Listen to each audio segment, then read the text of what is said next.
and give the call to the honourable member for Capricornia. Thank you, Mr Speaker.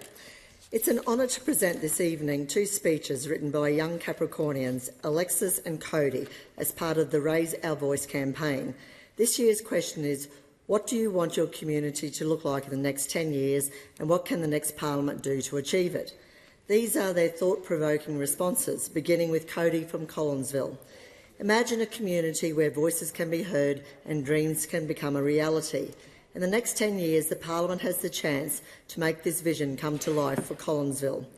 My name is Kodi Mackey, a local who has lived in this town their entire life. Many people don't know about Collinsville. It's truly a hidden gem, home to approximately 1,500 people. However, it has very little facilities to offer and no major tourist attractions besides the mines. So you're probably wondering, how is this small town so special and different from the rest? Well, there is only two words to describe it: community spirit. The community is what keeps the town alive. In most places, people don't even know their neighbours, but in Collinsville, the town is your family, the people you rely on. Sadly, this spirit is starting to fade away, which is why we desperately need the Parliament's help over the next decade to steer Collinsville in the right direction, so generations to come can keep the spirit alive. The Parliament must immediately focus on funding a variety of sporting teams to be introduced into the town by offering locals a chance to train and represent their town together through different sports. It will increase the community well-being drastically. The town also needs to be provided with more opportunities for people to be able to express themselves and bond with others.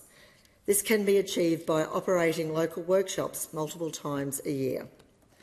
Finally, the Parliament needs to allow the town to be heard. I want our community to look strong, powerful and to come together as one. Every voice deserves to be heard, no matter how small. This is why I believe the next Parliament has the chance to save our town. Now, my next speaker, my name is Alexis, and I'm a grade 11 student at the Rockhampton Grammar School. When asked what do you want your community to look like in 10 years, I started to wonder what Rockhampton desperately needed and what issues I personally have seen and dealt with. In 2022, my dad was diagnosed with cancer, which led to my family having to travel to places such as Mackay, which is a 3.5-hour drive, and the Gold Coast, which is an 8-hour drive to get treatment or scans. This is a serious barrier for those living in regional or remote areas of Australia that needs to be addressed by Parliament. The lack of medical technology and specialists in regional and remote parts of Australia forces families like mine to travel to appointments, which means time off work, travelling expenses, accommodation fees and much more. The need for such medical technology and doctors far outweighs the cost of implementing them and further developing regional and remote areas. Without funds from the government, this will not be able to be achieved, and that is why I'm personally asking for your help so other families can get medical attention without having to leave Rockhampton.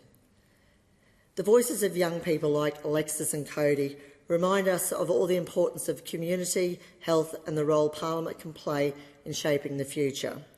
Their ideas reflect the hopes and challenges faced by regional areas like Collinsville and Rockhampton. It's essential that we listen to those voices and work together to create communities that are strong, vibrant and inclusive for generations to come. Thank you, Alexis and Kodi, for sharing your voices with the Parliament.